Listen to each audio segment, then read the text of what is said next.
Welcome to the Real Estate Entrepreneurs Podcast. Real people doing real deals in real estate and no fake gurus allowed. We bring you the best and the most real estate investors in the space. They'll be showing you the good, the bad, and the ugly of real estate investing. Like, share, subscribe, get notified. It's the Real Estate Entrepreneurs Podcast.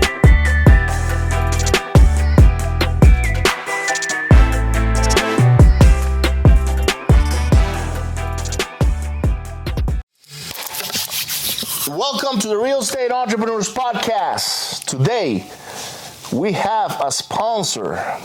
Actually, our friends Carlos, Sal, and Alex allowed me the honor to interview them in their own studio in Phoenix, Arizona. Beautiful studio, by the way. If you guys are in Phoenix at any time, I don't know if I can invite I can extend an invitation, but you guys gotta come check out this building.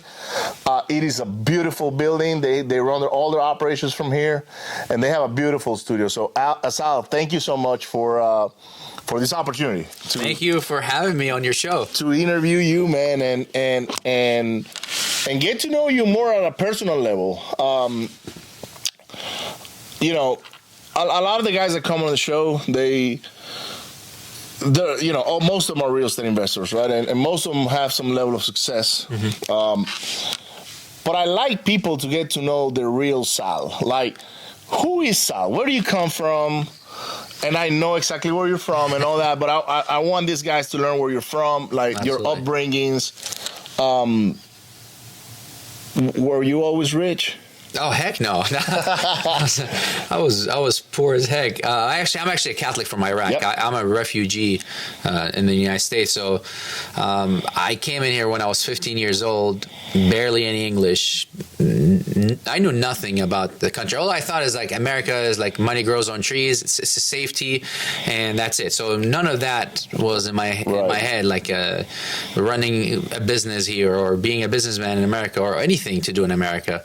We actually ran away from persecution, so we had to flee. My dad got shot a couple of times. Me and my brother almost got kidnapped a few times. Wow. So our house actually when we left was full of bullet holes. Wow. So it was like a lot of rough times. I really don't like to talk about it, but we escaped death many times. I entered the United States in 2006. 2006? Yes. Wow. Yeah. So that's crazy. That's 15 years ago.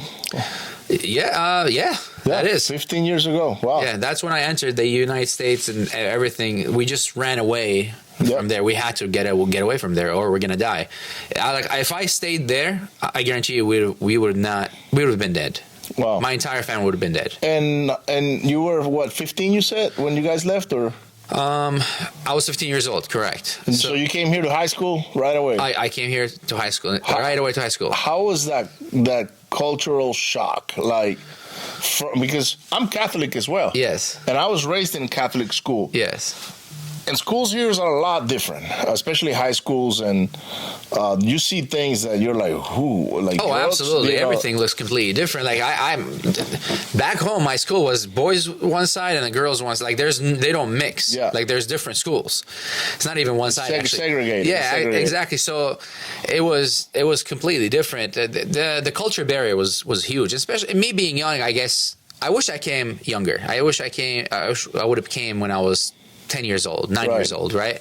But I was still younger than my parents. Right. And I was able to adapt and learn, and that alone probably helped me to adapt a lot faster and do what I can do.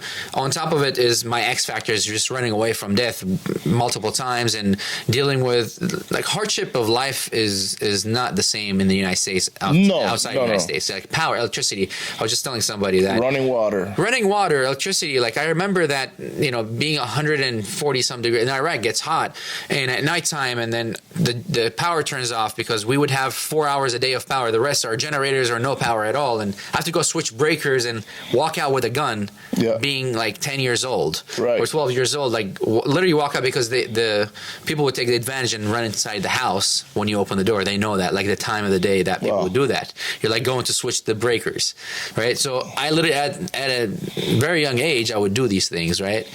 So like struggle of life. Now I'm spoiled. Of course, I would love to live the way of life that. So I'm spoiled nowadays. That's what I feel like. Like literally, life has spoiled me here. So I'm like, I always want to remember where I came from. Right. And that's what I tell people. I'm like, you don't even know how bad you can have it. So be thankful. Yeah. Yeah. So I went to Africa once. Not once, quite a few times. I used to be in the oil and gas business, and I went to this country. It's an island called Malabo, which is of Equatorial Guinea. It's Central Africa. You know, it's West Africa, but it's still Central. And it was I was shocked to get out of the airport. Well, number one, you get to the airport, you're getting hustled by everybody. Everybody wants a piece of your money, right? So, and they did training on us. They said, hey, guys, as soon as you guys land on the airport, don't be wearing any watches, don't be wearing any jewelry, don't bring any sneakers, like things that they can take away from you, nothing, none of that stuff. And as soon as we leave the airport, there were kids on the side of the streets drinking water from like standing water that was on the side of the streets. And I was like, ooh, what is that? Like, I've never seen this in my life. And I've been around the world.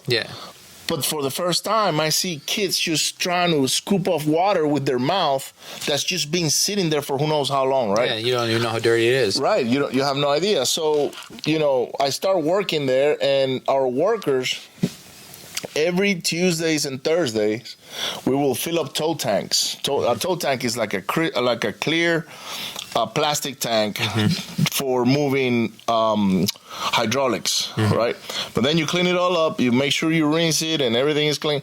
You fill it up with water because we had a water well, and we'll go to their villages and give them water. They didn't have running water. No running water. This is how these people lived. And I remember giving them water. Now, they gave us a lot of beer because there was a trade. We gave them water, they gave us beer. But I remember this little girl. She must have been, 17, 16 years old. And as soon as they see us pull in, they got all these jugs. They're bringing jugs so we can fill them up. And as she's getting closer, I'm looking at the tank, and this thing is almost dead, right? By the time she gets to me, I have no water. And I'm like, I'm sorry, I'm out of water. I'm trying to tilt it to get the last drops. And tears are coming down her face. Man, I got to go bathe again on the beach, on salt water. And I said, I'm so sorry. I'll make sure next Thursday when I come back, you're the first one to get water. But that's when I realized how spoiled we are. Even where I grew up in Venezuela, where we had everything. Now it's kind of like Iraq, although we don't have the problems with the bullets and but there's no power. There's all kinds of things going on. But at that time, I said every person in the world should come to Africa at least once. See what goes on. I mean, I'm pretty sure there are places in Iraq that are like that too, where there's a deficiency of services, and so people can appreciate what it is that they have in the countries that they live, like us here. Yeah, I mean, we're conditioned for living good, and even that, we always want to do better, and that's what happens. That we got so spoiled that we don't see how good we have it, right? And it's not to talk bad about anybody, but that's just the natural course of human nature, that we just don't have to remember the bad days because we have so many good days, right? When you have bad days, you're like, oh my God, like now, yesterday was bad, today I have a good day. Right. So I'm thankful for today is good. But then you have 100 days of good days, you forget that you had a bad day, and any one bad day that comes your way, you're like, oh my God, this is a disaster.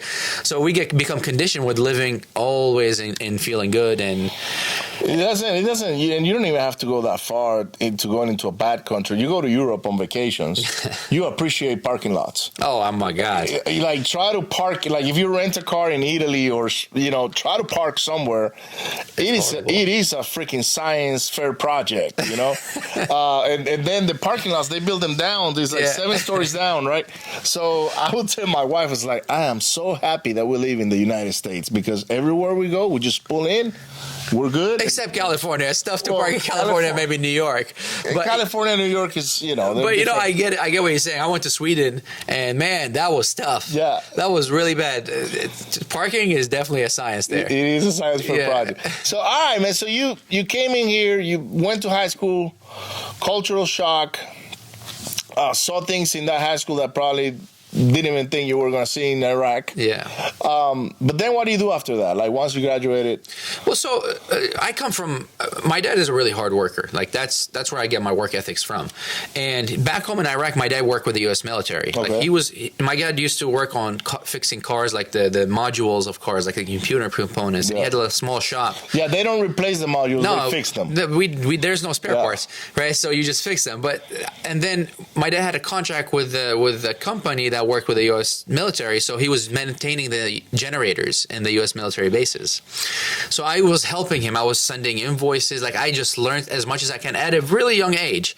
Wow. And he would buy these big jugs of oil. I would empty them and put them in smaller jugs of oil so they can go and put them in the van, and like just help as much as I can. So when I came to the United States, my parents really wanted me to study. Like, studying is a big deal for them, and graduating. That's what most people outside the country, they want their kids to be engineers or doctors. That's like a thing. And so I went to high school, and as soon as we financially failed.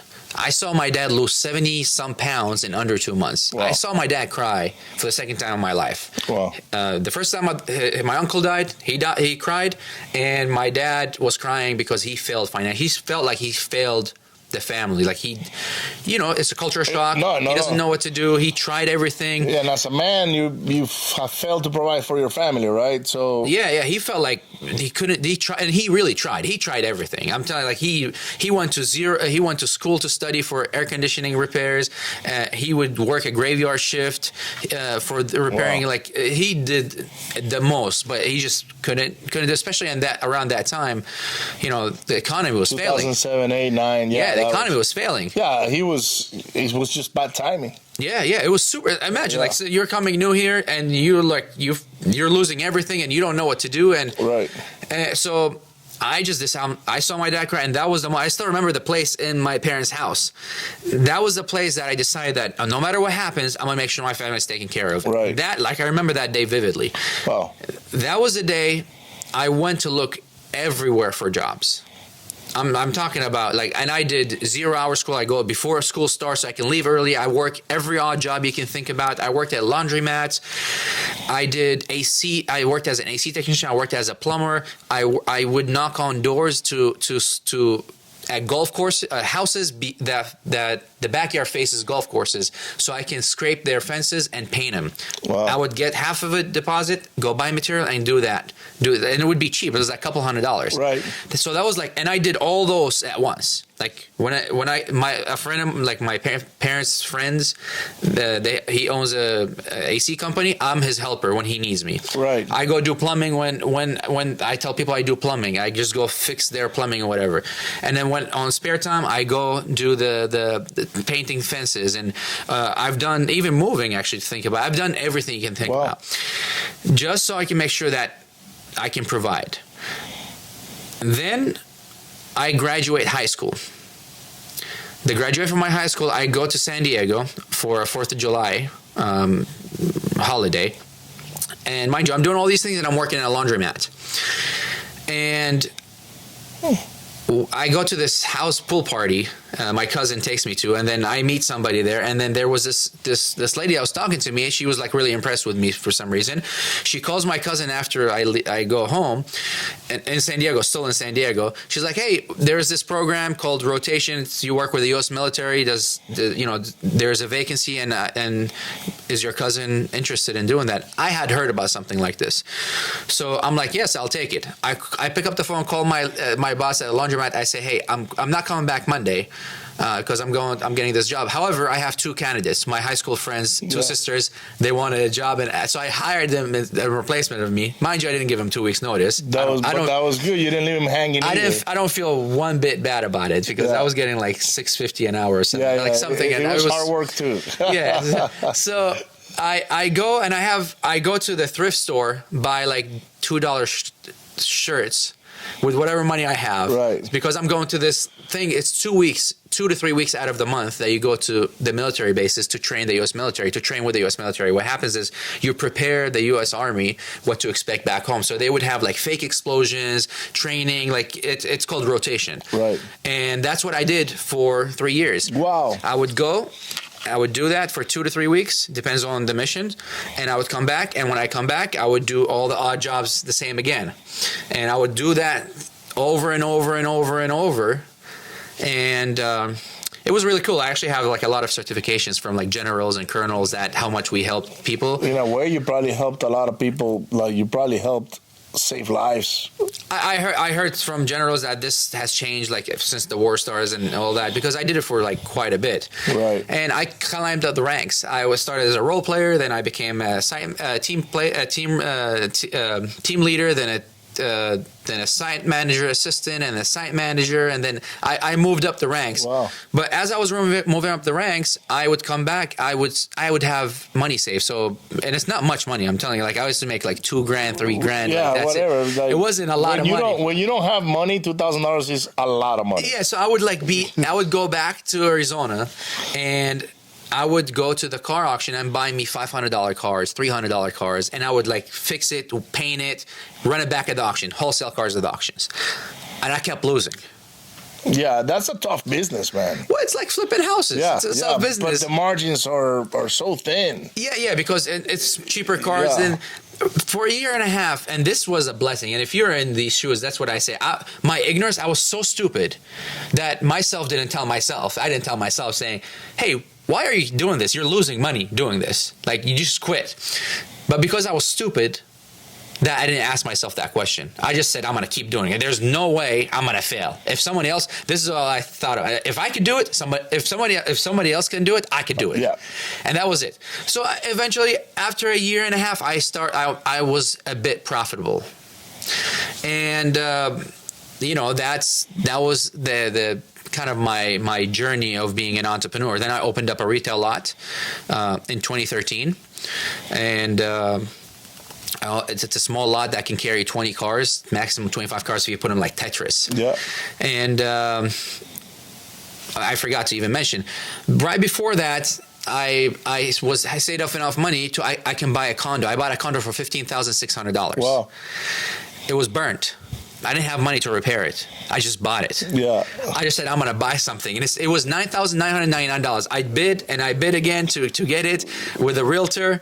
But I ended up finding, the realtor wasn't really finding the deals for me because I'm looking for something so cheap. Yeah. Why is he shouldn't even waste time with me, right? But I'm grateful. And, God bless me. I bought it. And guess what? I'm repairing it with whatever money I'm working. I can, repair. Yeah. There's me and my dad are working on it. And there's a helper, the guy that's helping us. So the three of us are working on it. I get a call one day and it's the HOA. Hey, this is Barb from the HOA. I'm like, hey. She's like, well, you're the new owner of this condo. I'm like, yes.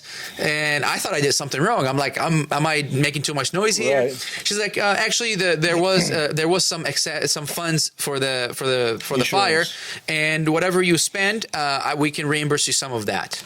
I'm like, oh my God, hit the jackpot. Like, mind you, I spent like, I don't know, like 10, 15, I don't remember, 20 grand to fix it. But as I was fixing it, I was getting it back.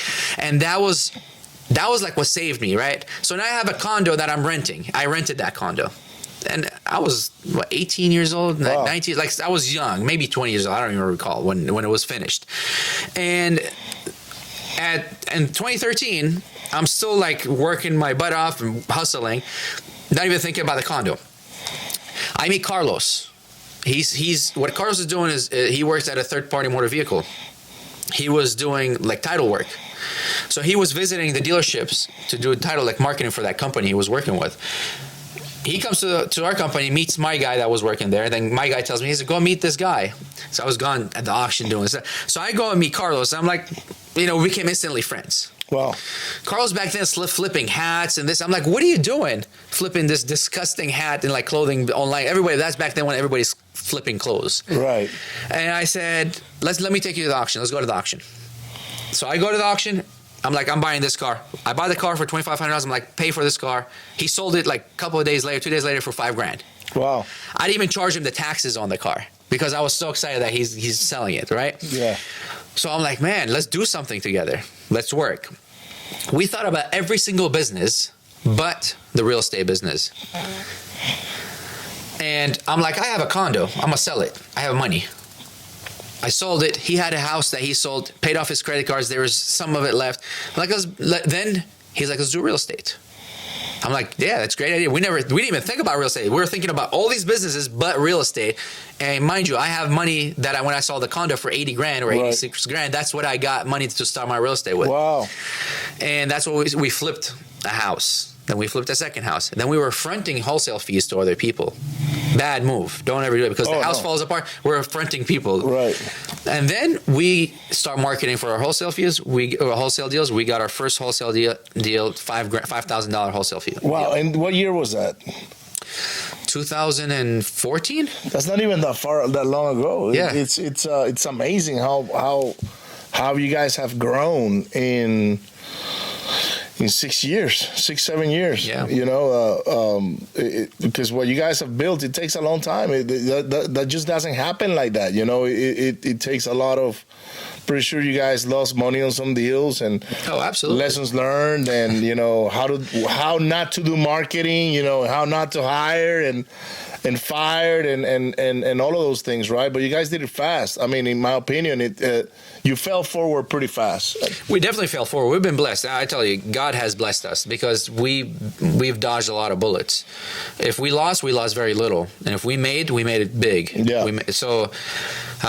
We're blessed today to run over 30 businesses, and we're running multiple, like 8 figures. Yeah, yeah. So, and then we're in multiple sectors. Now real estate is a vehicle to produce money and a vehicle to save us money now. Yes. I used to never dream of that. People think, real estate is just like it's a money producing. It's not just money producing. It's saving me money. Like I use real estate as a tax hack tool as well. That's what we're like legally. Yeah, it is. I mean, it's the most legal way on how you can depreciating assets. You depreciate all the assets, cost segregation. It's been amazing. There's obviously multiple ways that can save you, but right. I mean, this is where we're at today. Wow, but the journey is amazing. So you guys own 30 companies together. You guys have most of the services that real estate investors need. I know cold calling, data, CRMs. What else do I know you guys have?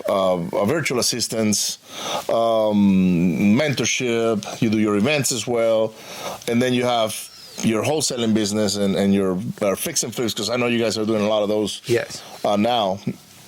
So, what do you think was, in your opinion, because I'm going to get 3 different opinions here, and I know that you and Carlos are partners on most of those businesses, but Alex is kind of like partner on some of the businesses. Alex is partner with us on like 90% of the businesses. Okay. Yeah.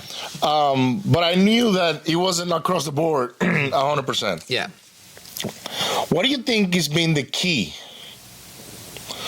to, and I'm going to segregate him in 2 sections, in between you and Carlos's success? Like, how is it that both of you were able to achieve success together, in your opinion? It's simple. We both have great work ethics. Like, you can't, skill set comes in after work ethics. Like, if if you don't know how to do something, you can figure it out. Yes. But if you're lazy, you're not going to figure it out. So 100%. it's as simple as this. And my skill set offsets Carlos's skill set, because I'm like the nerdy, the one that's like, I like to think, like if there's a nice vision or a nice idea, I like to think 10, 20 years ahead. How big. So I'm like a long-term visionary. And I'm like very organized, system-oriented, like processes, and I think that helped us scale a lot. And Carlos is on the front end, the sales side, right? The relationship. That's why you never really see me online much, because I don't really care for it much. Right. If anything, I'm like, you walked into the office, you're like, oh, I'm interviewing Alice, you want to enter? I'm like, let's do it, sure. So I don't really like go after these things, because I know like my zone of genius is that, right? So, and I think it was like a good nucleus reaction. So I guess on a nutshell, it would be knowing what both of you were good at. 100%. Right. It was a good match. It's like partnership is a marriage. It's like a marriage. So it is a marriage. You each play your part, and I think we played our part. Carlos would be the wife. I'm just kidding. Oh, Carlos, come on now. But you know, we play our part very well. That we know, like we can scale companies. Like I was just talking to Carlos. I'm like, in the future, I feel like we can literally, we can be parts of like hundreds of companies, because in small minor partners, because we can shift the way they operate. Even small and pop or big companies just shift the way they operate, and we can quadruple their revenue based on the things that we know we have. Like literally, that was just talked about. Yeah, it's like the McDonald's effect, right? Yep. Where this other guy came in. Yep. Disrupted their business. Yeah, I mean, he did it dirty. He got them out. I got it. Yeah. But that's ethics. You know, that's something else. Exactly. But the process. Yeah. He's like, guys, why are you guys building burgers like this? You guys should do it this other way. Yep. And he painted the whole thing in the floor where how they moved around and how they put the burgers to. And then he went as far as like, okay, this is really a real estate business that I need to get on myself on. Yeah. But what you're talking about is systems and processes, which is like, okay, let me take a look inside of your business as an advisor, I would say, right? Or like sitting on the board of companies and things. And this is how you guys should move forward. And yes, most people, when they build their businesses, they don't want to be they can't be their own critics. It's hard because you put so much love and effort into it. Yeah. But when you get somebody like yourself or whoever else is an advisor that understands how to grow businesses and scale them, just making tweaks and peaks. Yeah. And well, we haven't done it yet. I mean, I don't know to look. We never really approach other businesses. But I don't think it's crazy. I mean, I think it's actually, there was a company called Anderson Consulting years ago. Okay. That's what they did. That's all they did. They help small businesses grow bigger. And big businesses. Yeah. So like a huge, like Ford Corporation will come into Anderson Consulting and say, guys, I need to know where I need to save money. Anderson Consulting will go in there and do all and go through all the SOPs first. Yeah. All of them. Like they sit in every position in the business to understand how they run it. Then they will go back, analyze it, put it together and say, this needs to be done different, this needs to be done different. That's genius. And then they come in and they say, okay, Mr. Ford, here it is. This is how you need to operate from now on. And boom, now Ford is more profitable than ever. They did that for, I don't know if they still exist, but I did have friends that worked in there years ago. And when they told me what they did, I didn't understand. I was like, why does this big, massive business need these guys? Yeah. And it's because these guys were objective 100%. Well, because you have a lot of visionaries and they're dreamers. They want to get things done, but they just don't know how. Yeah. They know as much as they know, but you have all this experience and all these processes. Because it's 2022. Yeah. People want to get like a customer wants the best of the best of the best. What 10 years ago, it doesn't work today. And the people that did not evolve, they just got wiped out. Look at Toys R Us. Yeah, they get left out. Toys R Us got wiped out because they did not want to evolve. It's just naturally they got, they dissolved. Somehow Best Buy keeps hanging in there. They adapted a little bit. I just don't see how. Well, they're in the technology business mostly, so by nature they have to have some processes, systems and processes. So the people that survive today is the ones that have systems and processes. Yeah. If you don't have systems and processes, you're just going to be washed out of the business soon, or you're just going to be the bottleneck of the business. If the business is working today and you're the hustler of the business is only going to work as good as much of a hustler as you are. If you get sick, it stops. You don't have systems and processes. You don't create this atmosphere. You don't create this feel of the business or the employees where there is the customers feeling that. Everybody's going to abandon you. Do you guys use the EOS system, the VTO, Vision Traction Organizer? So you're talking about Traction? Yeah, Traction. Yeah, so I love the book Traction. Yes, absolutely. We use a lot of stuff from Traction. Okay. I would say we have some our own stuff because Traction, even though it's advanced, there's still some things that came after that. Yeah. And if you don't, I think you are just gonna be wiped out. Mm-hmm. It's simple. Who does not want to track KPIs? If you don't track KPIs, you're just a hobbyist at this point that's successful by luck. Man, you'll be surprised how many people are out there like that. Well, yeah. Well, wholesaling is a very easy gig, right? It's a concept. It's easy. You get a contract, you sell it, you make a wholesale fee. It's simple. So it doesn't take rocket science, but to scale it at a company level, you're in for a treat. Yes. And so the reason why they don't run like that because they got taste of that candy easily, but to scale it, that's when people hit the big, like the ceiling is hit soon once they want to scale. It's like, I want to go to the next market. Good luck. Yep. I want to do this. I think I can do $1 million. I can do $10 million. Yes, you can. With this way that you're doing it, good luck. Yeah. No processes. I learned that from Sean Terry. I would say 2016 maybe. Mm-hmm. I bought the 100K wholesaler program he had, right? And I was fixing and flipping at the time. That was my whole thing, fixing flips. And I wanted to learn how to wholesale systematically. Like, how is it that these guys do over $100,000 a month, right, on wholesale fees? Flips is different, you do 2 of those and you're good. So I bought the 100K wholesaler, which he mentioned today at the Go Giver Mastermind. I laughed because that's where I learned how to use the VTO. Yeah. And I've perfected that thing since then. I don't know how many times now, to where I know when I'm going to have a dip. Like, okay, this next month is not going to be as great as the last month. And this is why. We have a hole here that needs to be patched, or it needs to be replaced, or it needs to be fixed. But it's because of those systems that I'm putting in place, and I'm continuously, revamping them as well, because marketing changes.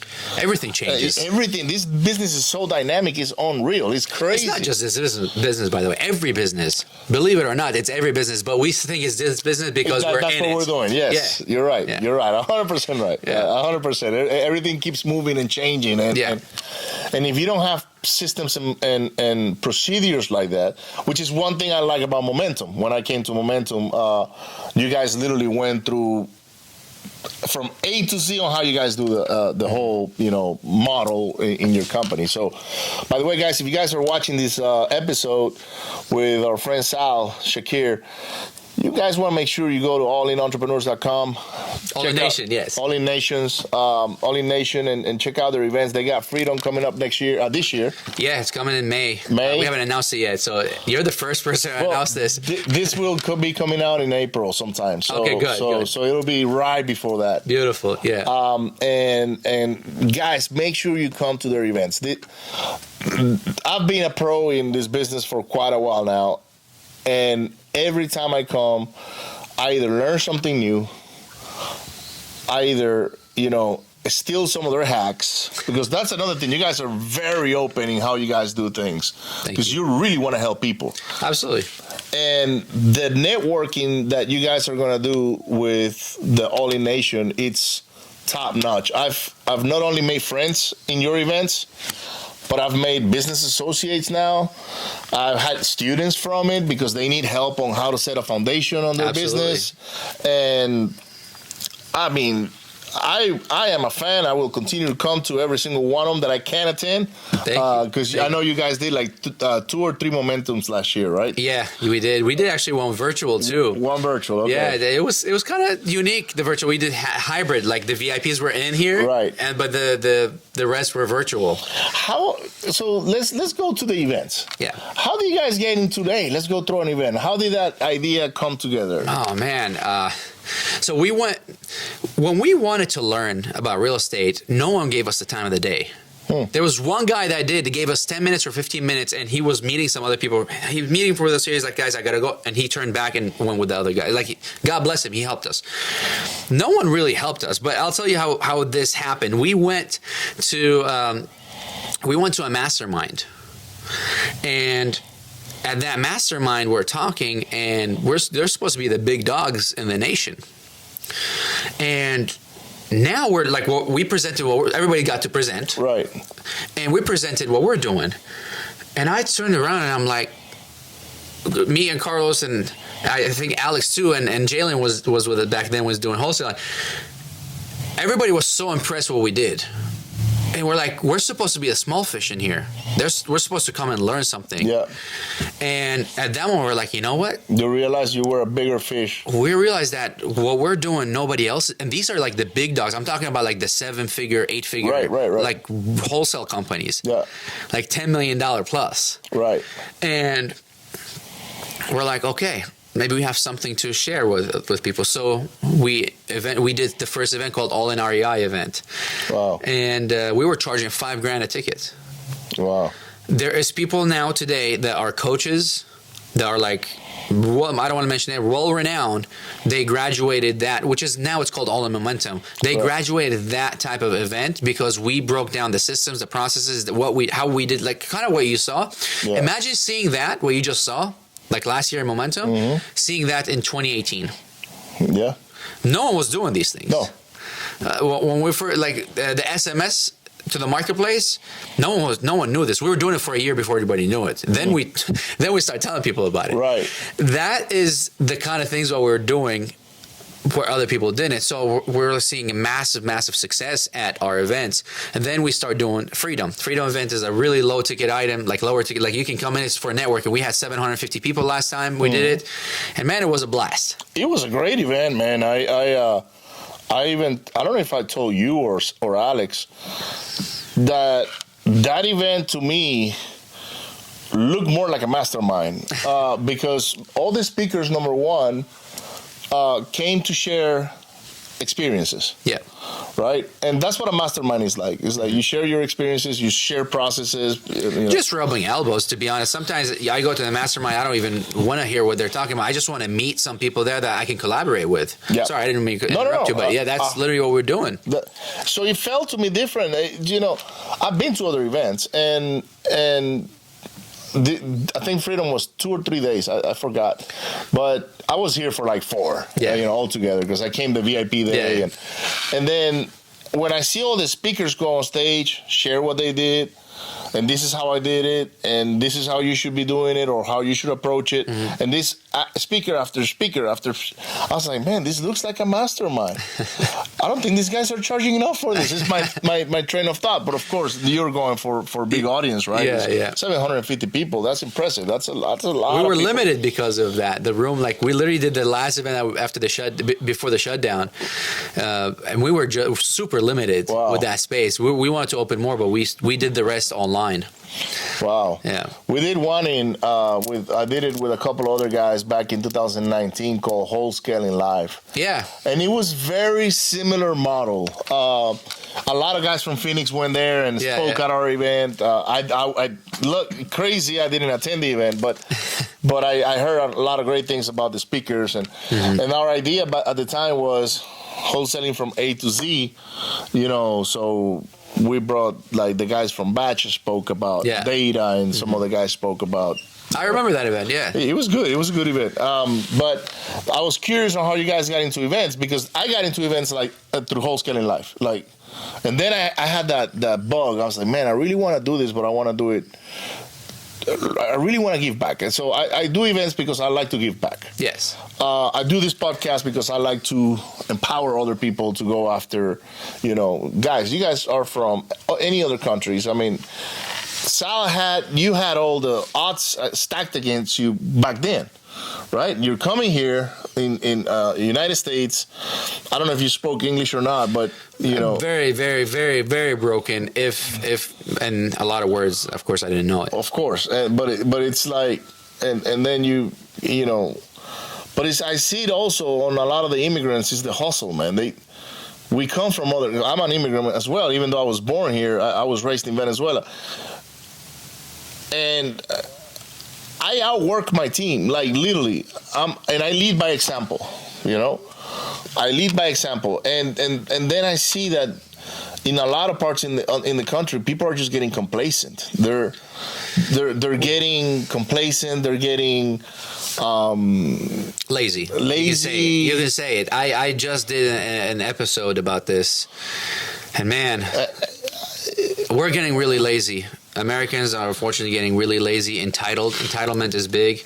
You got team members saying that they want to make more money than the owners, and they feel it, and they do bare minimum work, and that's why that's why you went upstairs. I told you we're tying up ship. Yeah, we're keeping a core team in the United States, and the rest are all virtual, because unfortunately the VAs are working harder than our team members, and they appreciate the opportunity. They're not ungrateful. They're super grateful. No, they appreciate the opportunity. Yeah. You know how many emails I get now or messages from my VA I don't even like calling them VAs because they're team members. They're my team members. Yeah, and like one of them just got a good bonus, right?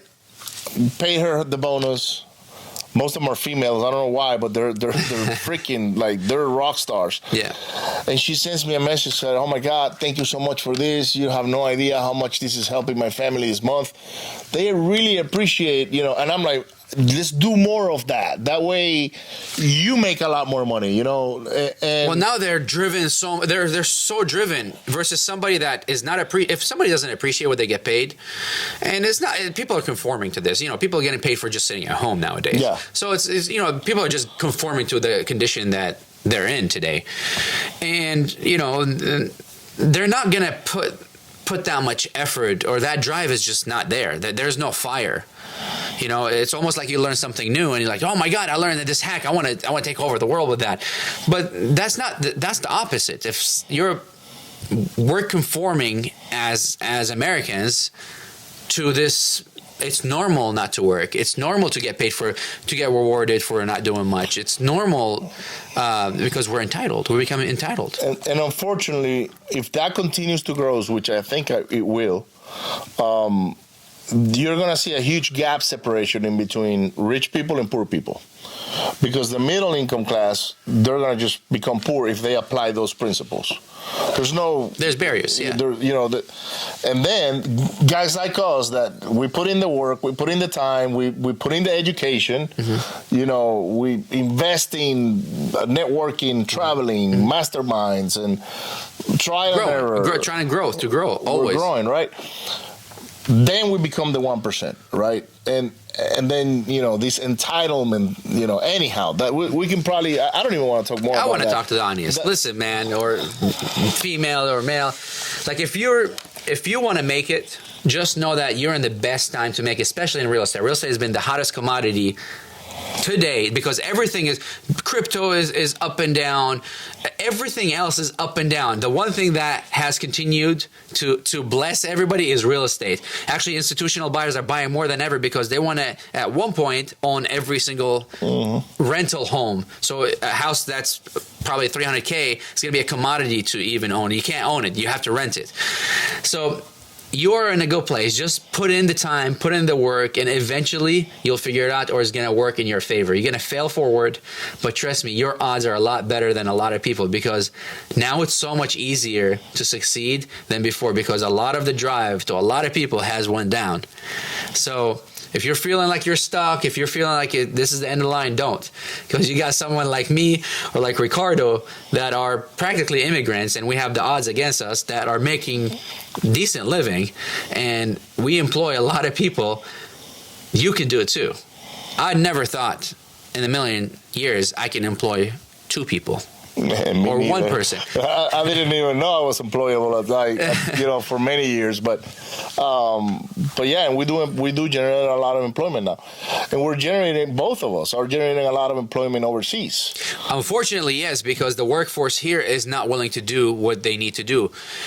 I'm talking about people are making $22, $23, $25, $30 an hour, sometimes even more, and that's just hourly. That's besides the salaries. Some people are making. I have team members are making over $250,000, and they're still not happy. They say, I want to make $1 million in a year. That's fine, but why does it have to be in a year like that? Is that like your position? I can replace your position for an $80,000 position. Why are they not happy? Is it fulfillment? That's not my place to ask anymore. My place is to create an opportunity to replace that. There is a budget, and that's the advice that we've been on for the past 6 months now. Wow. So no longer that we're trying to fit in obviously we fit in their individual like goals and whatnot, right. But if they're unrealistic entitled goals, they're out. No, they have it's simply out. Yeah, because the core values are not aligning anymore. Yeah, I shouldn't worry myself that how much money you're making. Their position is allowing you to make this much, then you apply to it. If not, if you think you want to make $2 million, $3 million, the door is open. Hey, go. I'm not gonna try to cater to that. Go be us. Yeah. That's it, right? Yeah, go do this on your own. Yeah, exactly. Nothing is stopping anybody from building an organization like this. Absolutely. Go through all the trials and errors. Go put your money on the line. Put your time on the line. Risk it. Risk it. Yep. Right? Sal, thank you so much, man. This is a great interview, guys. I love your closing statement. And guys, I want to invite you to the Real Estate Entrepreneurs Event and Mastermind, which is Attend Growth, May 27th, 28th. I think Sal may be showing up. God willing. So it's right after our freedom. Yeah. I usually take a trip after this big event. If I'm not taking a trip, I'm coming there. We'll confirm that. But hey, make sure you go on allinnation.com and check out Freedom, Momentum, and all the other programs they have. They have programs to train acquisitions people. You guys have skip tracing companies and many services that they offer in the industry that many of my friends use as well. And I want to invite you to go check them out. So we'll see you on the next one. Thank you so much for tuning in. Bye.